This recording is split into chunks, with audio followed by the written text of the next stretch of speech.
Est-ce que ça t'est arrivé d'être découragé parce que tu n'avais pas assez de résultats dans les entraînements physiques que tu faisais? C'est fort possible. Il y a beaucoup de gens qui m'appellent, qui me disent ça. Nathalie, je bouge, je mange bien et il n'y a rien qui se passe. Bien, premièrement, c'est certain que si tu ne fais pas attention à ce que tu mets dans ton assiette, tu n'auras pas les mêmes résultats, mais ça, c'est le sujet d'une autre capsule.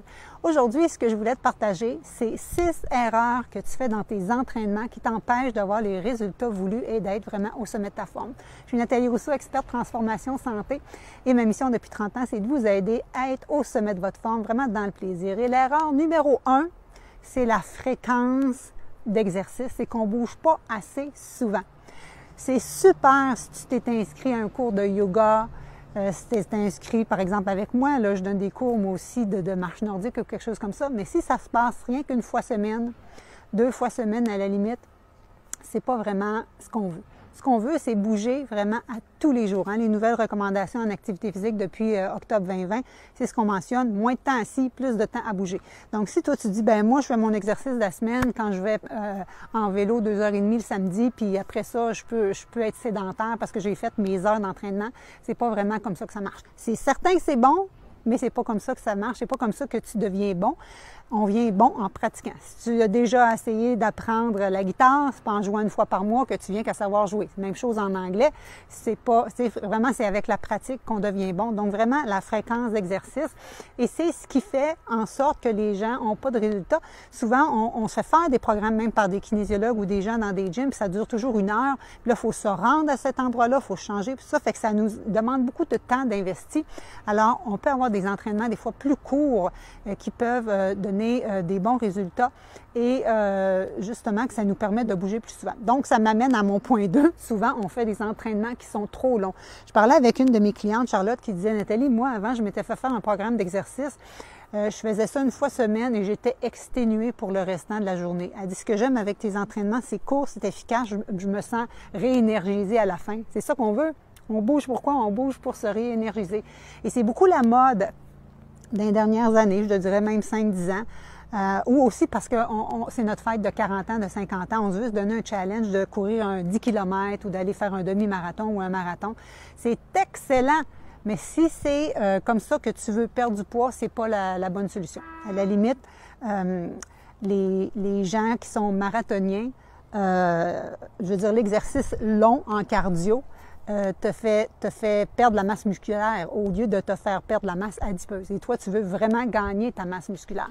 Donc, l'erreur numéro 2, vraiment, c'est des entraînements trop longs. L'erreur numéro 3, c'est que tu fais justement juste du cardio. Il y a plusieurs formes d'exercice physique. Je suis dans un sommet présentement. Je parlais justement du lifestyle medicine, mon approche à la santé. Il y en a un qui parlait des différents types d'entraînement hier. Et c'est ça, il n'y a pas juste le cardio. Oui, c'est bien, mais il y a aussi les exercices en tonification qu'il faut faire. Dans les recommandations également, on veut faire 2-3 fois par semaine des exercices en tonification pour garder notre masse musculaire qu'on a tendance à perdre en vieillissant. Donc ça, c'est important. Mais aussi, qu'est-ce qu'on perd en vieillissant? C'est notre flexibilité. Et la flexibilité, c'est un autre des types d'exercices qu'on devrait pratiquer. Les autres, c'est vraiment des entraînements plus en résistance, en anaérobie. Mais moi, dans mes programmes d'entraînement, tout ça est inclus. Et aussi des exercices en coordination et aussi des exercices en équilibre parce que c'est ça qui fait qu'on flanche en vieillissant. Et c'est ce qui fait que si, par exemple, tu passes sur une plaque de glace en plein hiver, tu risques de tomber, casser tes poignets, casser tes hanches, alors que quand tu as de l'équilibre, tu as les abdominaux forts, tu es capable de te ressaisir. Donc, c'est ça qui est important. Et chacun de ces types d'entraînement-là amène des améliorations au niveau de tes paramètres biochimiques dans ton corps. Donc, ta glycémie, ta tension artérielle, ta assimilation des glucides. Tous tes exercices-là sont importants, même les exercices d'étirement, et ça fait tellement du bien. L'erreur numéro 4, c'est qu'on fait souvent les mêmes routines. On aime un type d'exercice, on aime un type d'entraînement, on fait souvent la même chose sans se challenger. On ne peut pas s'améliorer si on fait toujours pareil. Donc, comme j'expliquais tantôt, il y a les différents types d'exercices à faire et aussi de faire des intensités qui sont vraiment différentes. Également, c'est de suivre un plan d'exercice. Tu sais, des fois, tu dis « Ah, moi, j'aime telle affaire, je vais piger sur le net tel type d'exercice », mais c'est pas vraiment structuré. Donc, ce qui est important, c'est d'avoir une structure puis d'avoir des repos d'inclus avec cette structure-là pour vraiment t'aider d'avoir des résultats. Je vais juste relire ma feuille pour être certain, là. OK, donc 1, la fréquence. 2, des entraînements souvent qui sont trop longs. 3, on fait rien que du cardio, on oublie les autres types d'exercices. 4, c'est que c'est toujours la même structure. 5, c'est qu'on fait souvent des exercices qui sont, selon moi, contre-indiqués. Tu sais que moi, je suis kinésiologue, en plus d'avoir un bac puis d'une maîtrise en nutrition. Donc, ça fait plus que 30 ans que j'aide les gens par les bons exercices et j'en vois beaucoup, surtout au niveau des abdominaux.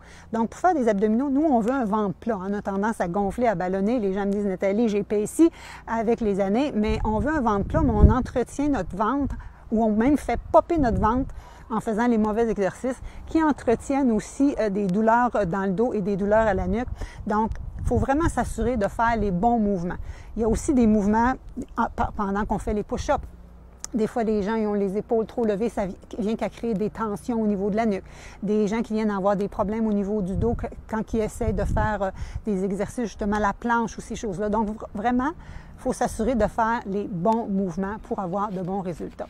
Et mon numéro 6, qu'est-ce que je te dirais? C'est qu'il faut aussi travailler notre cerveau, pas rien qu'entraîner notre corps pour avoir des résultats durables. Et moi, dans mes programmes d'exercice, je travaille aussi ça.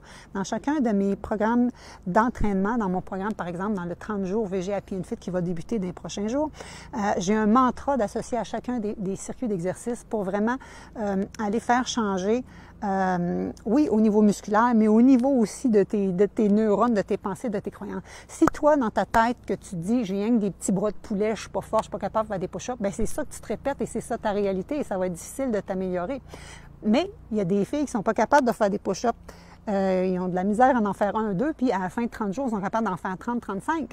Il y a des gens qui sont pas capables de faire la planche plus que 15 secondes, puis ils font 1 minute à la fin de 30 jours. Donc, tout le monde peut s'améliorer. Et il y en a pour tous les niveaux. Et c'est ce que je t'offre. Donc, de pallier à ces 6 erreurs d'entraînement-là, qui sont de ne pas bouger assez régulièrement, d'avoir des entraînements trop longs, de faire juste du cardio, de faire la même routine, d'avoir des exercices qui sont pas les meilleurs. Moi, je travaille avec des entraînements fonctionnels. Donc, c'est des entraînements courts et efficaces avec des exercices que tu fais au quotidien vraiment pour t'aider dans ta réalité du quotidien et de vieillir en forme et en santé et rester autonome. Et le 5e, c'était justement les mauvais entraînements. Et le 6e, c'était de travailler ton mindset. Donc, dans le 30 jours VG Happy and Fit, en plus du coaching nutrition où je t'apprends vraiment comment équilibrer ton alimentation avec une alimentation anti-inflammatoire, des démonstrations cuisine, des recettes anti-inflammatoires, du coaching en alimentation, on combine ça avec un 30 jours d'exercice. Et la fréquence, on va l'avoir parce qu'on bouge à tous les jours. Tous les jours, un 15-20 minutes. C'est des entraînements autant aérobiques, autant HIIT training, autant yoga, pilates. Tout est intégré pour t'assurer que tu aies des résultats dans le plaisir et que tu fasses comme Charlotte. Je peux te partager son témoignage, je le relisais encore ce matin. C'est une femme qui était venue me voir parce qu'elle a dit j'ai eu des moments où j'étais plus capable de marcher, même si c'était difficile. J'avais de la misère à monter les marches. Je n'étais pas capable de me mettre à genoux au sol pour jouer avec mes petits-enfants. J'avais des douleurs reliées à l'arthrite. Avait du poids à perdre, avait ses symptômes de ménopause. Tout est parti. Elle était rendue avec un 28-30 livres d'éliminés. Pas en 30 jours. Elle a fait comme le 30 jours 3 fois en ligne. Mais je veux dire, vraiment, en dedans de 30 jours, elle avait eu ces résultats-là. Elle me dit, Nathalie, je sens que j'ai rajeuni de 10 ans. Ça dit tout. Je pense que ça dit tout. Donc, si tu veux être comme Charlotte et avoir des beaux résultats dans le plaisir, sans te priver, parce qu'elle a dit qu'elle avait continué à manger son chocolat tous les jours. Donc, vraiment, et dans l'imperfection, elle avait eu un problème de genou pendant le 30 jours. Donc, comme elle dit, mes capsules Mindset arrivaient juste à point pour t'aider à garder la motivation, à croire en toi et on a un groupe de support pour t'aider à tout faire ça ensemble. Donc, je t'invite, la prochaine cohorte commence maintenant et t'assurer de bien manger, de bien bouger sans te blesser et d'avoir les bonnes notions en alimentation pour avoir une santé optimale. Renverser la vapeur si tu as des problèmes de santé chronique ou les prévenir justement pour éviter que tu en aies. Alors voilà, c'est mon message pour toi aujourd'hui. Partage ça si tu penses que ça pourrait intéresser d'autres personnes et surtout, joins-toi à nous. Ciao, ciao!